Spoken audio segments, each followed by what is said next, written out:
عسلامة عسلامة، مرحبا بكم. شنو احوالكم؟ ان شاء الله الناس الكل يتبع فينا بألف خير. ان شاء الله ربي يسعدكم ويهنيكم ويرضي عليكم والديكم يا الله يا كريم. وش خير مرضاية الوالدين، ان شاء الله ربي يرضي علينا والدينا الناس الكل. معاكم منيا من فنلندا. الفيديو اليوم ان شاء الله يكون منوع شوية، يتصور تحديدا في الخدمة متاعي. حبيتكم تاخذوا فكرة على تزيين الورد على الخدمة متاعي، باش تعرفوا صديقتكم شنو تعمل في فنلندا وشنو تخدم. اليوم بديت نخدم من 6 متاع الصباح، وكي نخدم من 6 متاع الصباح ديريكت نتعدى للورد كما قلت لكم المره الاخرى. البلاصه هذه لازمها تكون نظيفه، نتفقد السلعه نعملها كنترول، اذا كان فما ورد خايب نحيه، زاد كيف نبدل لي بري نتاع السلعه. كما قاعدين تشوفوا الورد هذا جاي في مدخل المغازان، يلزم البلاصه هذه تكون جذابه ومزيانه، وان شاء الله تكون عجبتكم. الورد هذا نهديه لكم من كل قلبي. بعد ساعتين ما نعديهم في الورد وتنظيم الورد، نتعدى نخدم على الكاسة نكمل فيها تقريبا نهاري، ساعات نكمل 6 سوايع، ساعات نكمل 7 سوايع. الوقت يتعدى فيسع. الحمد لله خدمتي مونستني في غربتي. هذاك علاش نحب ننصح اي مرأة تعيش في الغربة، ماذا بيك تخدم تقرا تشغل روحك بحاجة، معناها ما تقعدش قاعدة ما عندك ما تعمل. زاد كيف راهو ما تنسيوش خدمة المرأة تقوي في شخصيتها. كيف تستحق حاجة تشريها بفليساتك، ما تقولش اعطيني مخيبها كلمة اعطيني باش نشريك الحاجة ذيك. تعمل على روحك. قضيت لهنا قضية خفيفة وباش نطلع ديريكت للدار. الخدمة قريبة للدار الحمد لله، كل شيء بحذايا. ديريكت نتعدى للكوجينة، سواء نخدم بالصباح ولا بالعشية نتعدى ديريكت للكوجينة باش نطيب. لهنا شريت 3 كعيبات حوت يا جماعة، بربي يقولوا لي هذايا وراثة ولا لا، كيما الوراثة متاع تونس. الحوت هذايا تركي ماهوش فنلندي. خذيت 3 كعيبات حوت كيما قاعدين تشوفوا، كعيبة باش لبنتي وكعيبة لرويجلي وكعيبة ليانا. وباش نغسلوا الحوت هذايا راهو منظف، القشرة متاعو منحية والعظم متاعو زاده منحي من داخل، باش ننظفوه مع بعضنا. باش ناخذ لهنا الحوت ونهبطو لهنا وننظف بالحوته. الشاش متاعو زاده كيف كل حوته ننظفها نحطها على شيء ونحطها في الصحن. ناخذوا الاخرى ننظفوها بنفس الطريقه.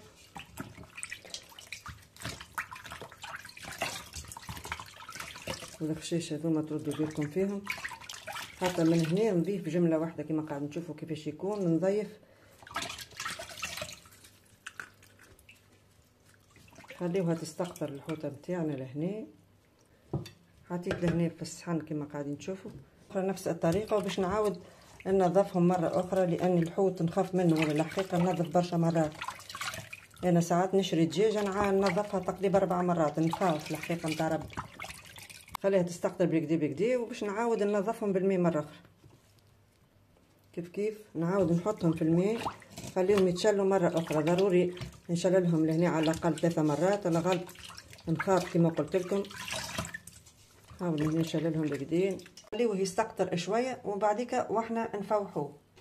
ناخذوا لهنا صحيفه، ناخذوا شويه زيت كما قاعدين تشوفوا باش نحطوا الملح. الواحد كيفاش يفوح الحوت، لكن انا نفوحه بالطريقه هذه يجي بنين على الاخر.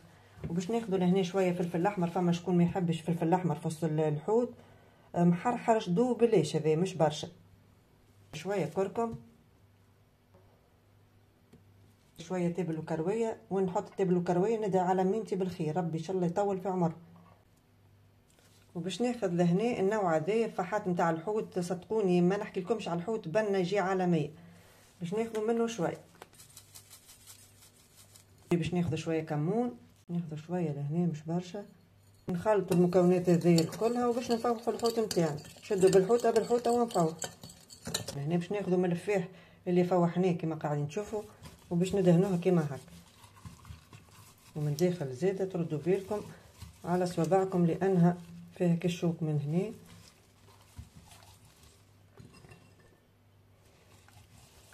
شو بشويه حتى لين نفوحوها الكل. ومن هنا كيف زاد ناخذ الكعبه الثانيه كيف بسم الله الرحمن الرحيم. نفس الحكايه. اذا بكم لهنا تفوحوها من داخل كما قاعدين تشوفوا لهنا. من هنا زاده كيف تحاولوا تدخلوا الفاح من داخل. الحوته الثانيه ناخذ الثالثة كيف برشا ما يعملوش تابل وكروية في الحوت، كل واحد كيفاش. فما خطوة لازمنا نعملوها ضروري. نجيو لهنا كل حوتة نعملو لها كيما هكا كيما قاعدين تشاهدوا، نقلبها كيف ونعملها كيما هكا. نعملو لها الخطوة هذه باش يدخل الفاح في وسط. نقلبها زاده كيف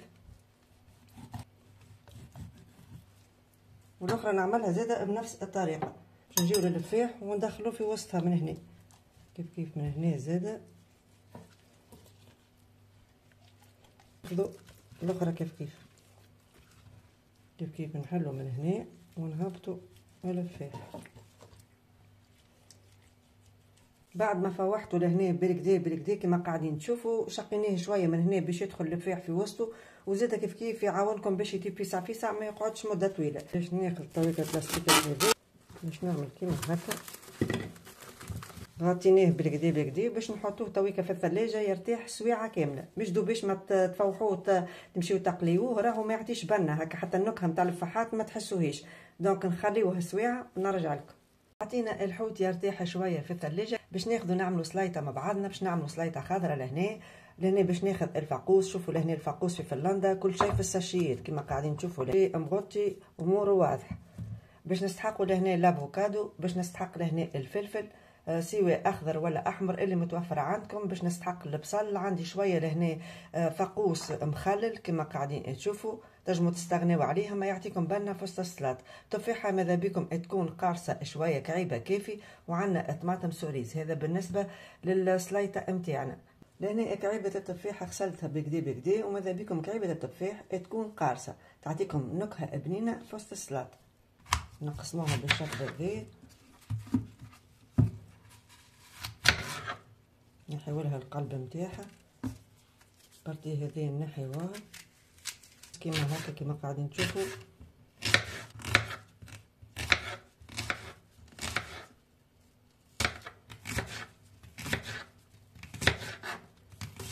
بالنسبه للتفاح نحطوه على شيء.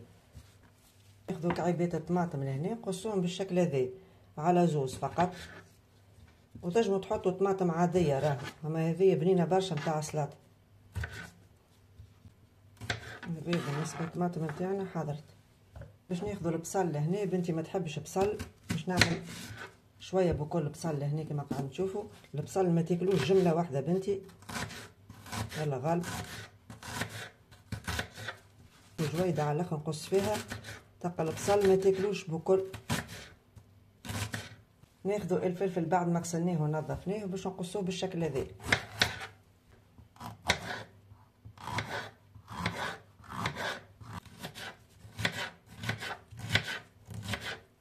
هذا بالنسبه للفلفل. باش ناخذوا الافوكادو لهنا وباش نقصوه كما هكا، نديروها كما هكا، نحيلها قشرتها، نقصوه كيف جويد، ما نقصوهوش خشين كما قاعد نشوفوا لهنا كيفاش نقص فيه.